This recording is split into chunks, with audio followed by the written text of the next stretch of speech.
Hey guys, welcome back to my channel. This time we are in a brand new country, Laos. Never been there before, so let's just dive in and see what it is like. We landed in Vientiane, the capital city of Laos. Most travelers actually land here first since it's got the main international airport, but honestly, there's not much to do in Vientiane itself. It's more like a stopover before the real journey in Laos begins. After checking into our hotel, we did not rest. We straight went out to explore the place. We booked a cab for the whole day thinking it would be easier, but honestly, we regretted it almost instantly. Turns out, most of the places we wanted to see were walking distance, or we could have just used Grab, which is way cheaper here in Vientiane.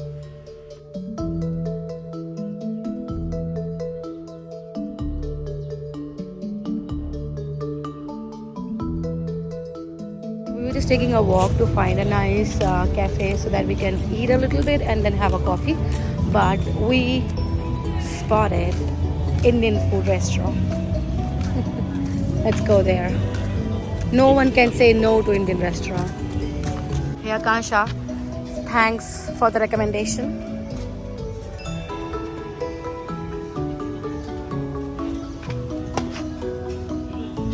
Okay, so we decided to eat Indian in dinner. Right now we are trying this common ground Mexican restaurant. Let's go.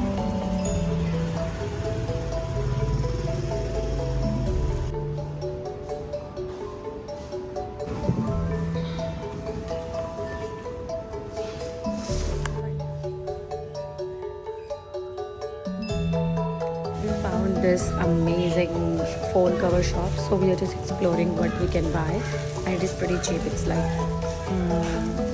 $4, $2 maybe. Yeah.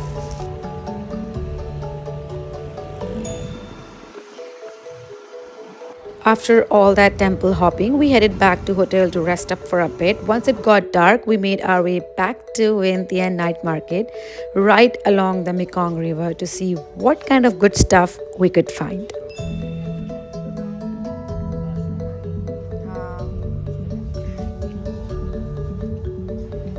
The Mekong River flowing next to this market is actually one of the longest river in Asia and forms a natural border between Laos and Thailand. The market itself is mostly clothes, souvenirs and street food, and it only comes alive in the evening. So it's a nice way to end the day.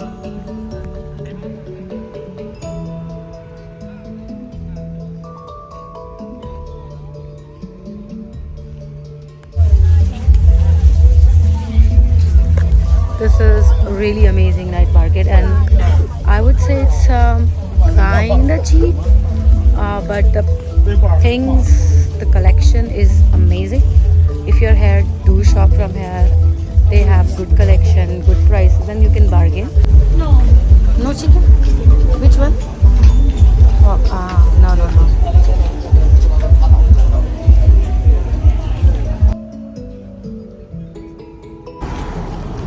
So we did some shopping here and it was amazing. Now we are hungry and we're gonna go to the same restaurant we saw. You did shopping, not me. You did. So she did a lot of shopping, and now we are gonna have some food because we're hungry. And the same restaurant we saw in the afternoon, the Indian one.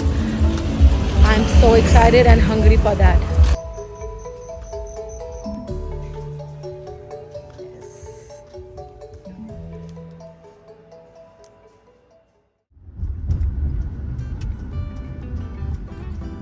Day 3 in Laos. We have booked our train ticket from Vientiane to Luang Prabang today. It costed around 550,000 per person. Since we will be traveling to various places, we just packed our 2 small bags and kept rest of our luggage into the hotel, safe and sound. So this is just one bag, and Aman is also carrying just one bag.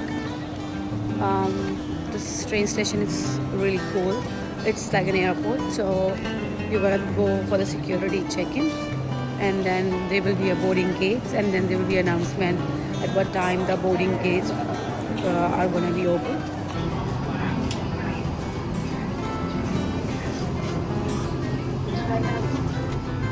रख सकती हो, ऊपर भी आ जाएगा.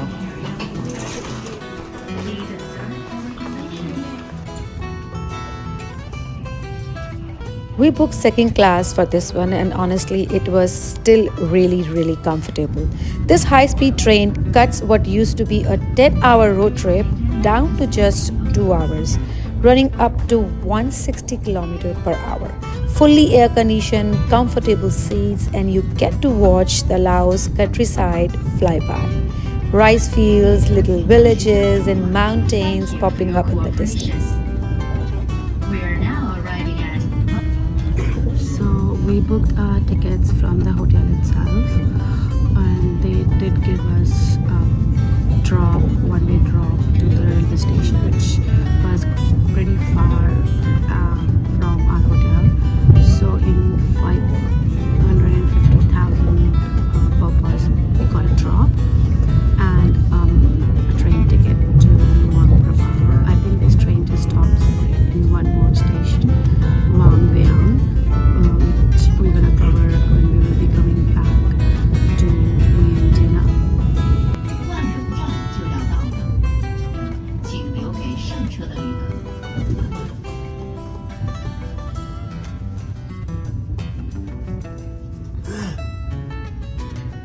Everything was very quiet until the Vientiane station. At the Vientiane station, there were a lot of crowd that got into the train, and after that, it was crazy and chaotic. And this reminds me of the Indian railways. Trust me, this crowd I can relate to that because earlier when we were kids, my mom always used to pack food. She always carry a glass, a plate, a knife, and stuff like that, so that in case we need it.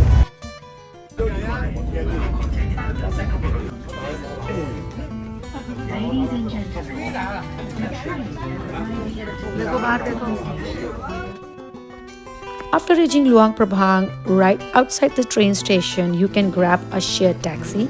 But since it's just two of us, booking a whole taxi to ourselves sounded like a pretty good deal. I've reached to this place and it was giving me a really nice vibe. We are actually staying just next to the night market, which was highly recommended.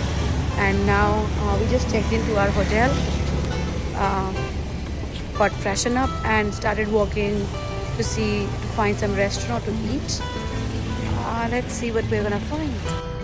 Oh my god, look at me. I'm sweating like a pig right now. I don't know. I don't sweat this much in general, but I don't feel hot. It's not that hot, but I'm just sweating. Maybe I'm just dehydrated. I think we picked the wrong season for Laos. We went in June, and June is actually the start of rainy season in Laos. So it's hot and humid with sudden bursts of rain, though we did not witness rain even on a single day. If you want the best weather, November to February is the best season to go to Laos. That's cool and a dry season.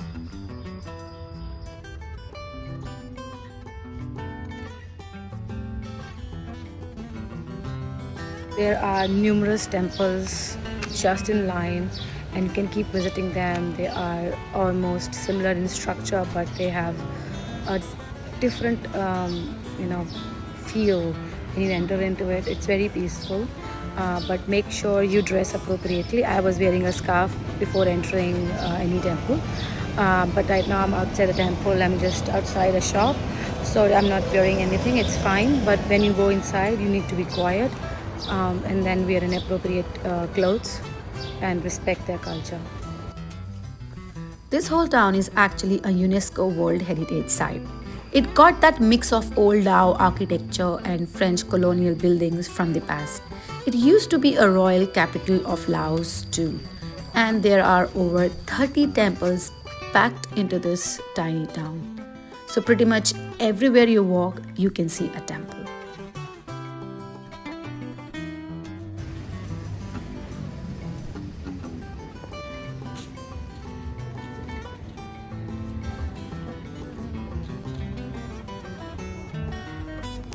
In the evening, we headed out to check out Luang Prabhang's night market. We just took a walk through it, and the streets were bustling, beautiful lights everywhere, aesthetic restaurants, cafes, shops, all set against those old colonial structures. It was honestly so beautiful, and the weather had finally cooled down after that hot afternoon. I woke up at 5 a.m. There is a ceremony happens every day around 5:30. Alms Ceremony, where people offer their food and offerings to the monks. So I'm just trying to find where I can see that. So I'll just keep walking and check if I can find anything.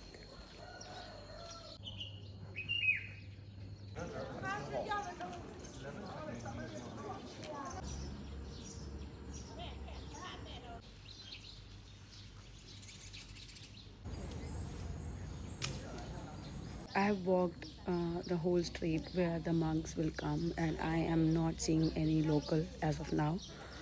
There are people sitting on the chair for their offerings, but they seems to be tourists. And there are a lot of people selling things which you can use as an offering in the Alms ceremony. So let's see if this chairs gets filled up before the monks come in.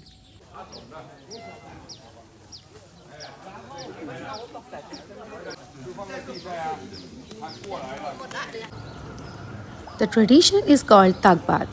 It's a tradition that goes way back to 14th century, where monks used to walk barefoot through the streets at sunrise in complete silence, collecting food offerings like sticky rice from locals leaning along the road. This actually the monks' main meal for the entire day. So it's a pretty important ritual here and not just a show for tourists. Set. It was pretty amazing to see such ceremonies, such culture still present. I'm really touched. It's just they have made it like a commercial or a touristy thing, which I personally didn't like. But then again, this is not a very rich country, and it's okay if some tourists are contributing a little bit back to the community and the society of this place.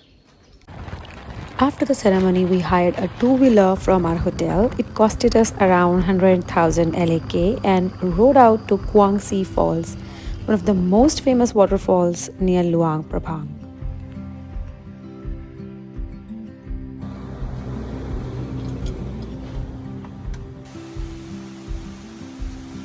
We had a break-in while we were traveling to Indonesia, and along with it, we lost all our footage.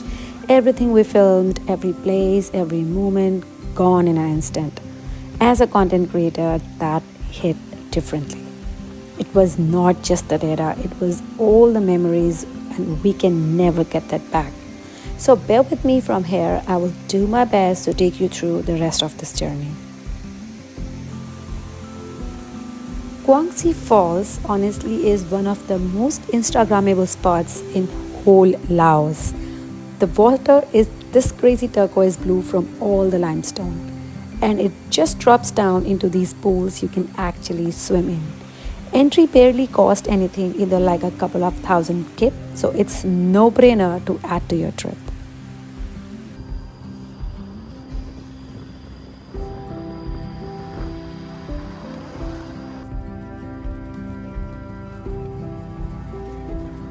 We got a flat tire. Middle of nowhere, it's pretty hot, too much sunny, and flat tire.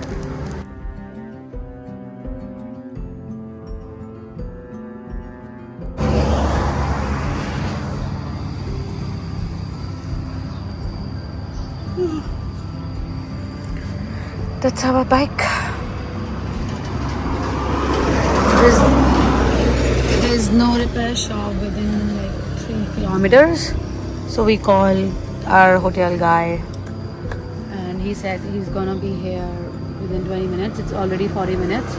We did ask him and offer him that we can leave our bike here and then we can just take a cab and then later he can just pick it up, but just he said no.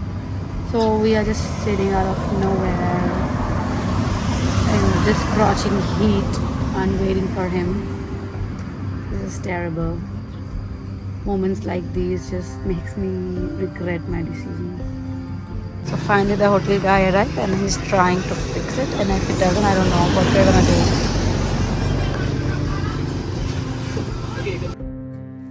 We finally made it back to hotel and took some rest. Later in the evening, we headed out to market once again.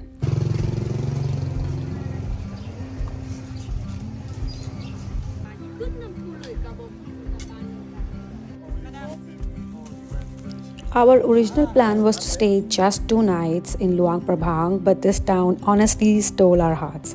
So we decided to stay one more day. I'm gonna go to the caves finally. We have been here since 2 days, and because of so much heat and it was very sunny, we couldn't do it. So we rented a bike as well, but we thought let's just do a cruise this time because yesterday it was terrible, flat tire, and it just spoiled all our day. So we're gonna take this cruise. This is costing us 150,000 per person. That does not include the entry ticket. The entry ticket is 60,000 per person. So it's gonna be from 8:30 to around 1:30, and then after that I think we're gonna come back.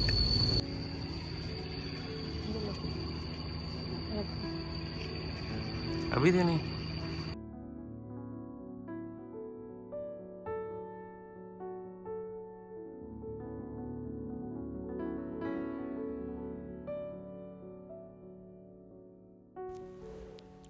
This Mekong river is the same river we saw in Vientiane, which is the longest river in Asia, and it is the lifeline of Laos. Locals depend on it for everything from fishing to transport to trade. There are different cruises you can take along it too, including sunset cruise if you want those golden hour views. We took hours during the day heading upstream to the Pak Ou Caves.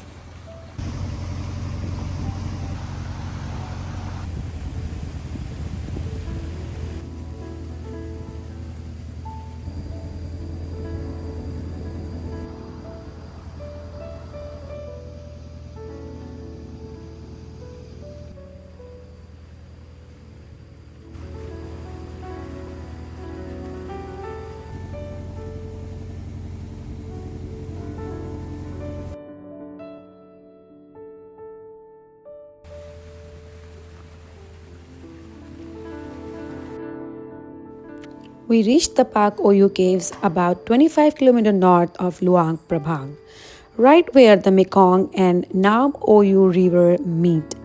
There are 2 caves carved in the cliffside, and they are known for housing thousands of small Buddha statues. Locals have been bringing statues here for centuries as a way of making merit.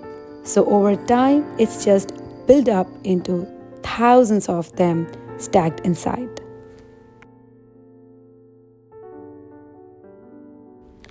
After exploring caves, on the way we also stopped by a local whiskey village to check out how they make their traditional rice whiskey. I don't have videos from that place, but it's a must spot. It is a really different experience to be there.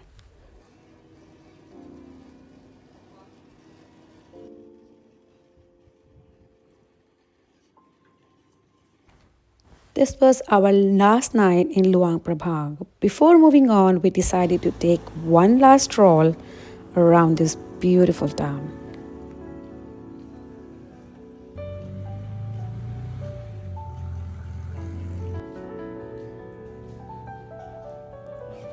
And that's it for this part of our Laos trip.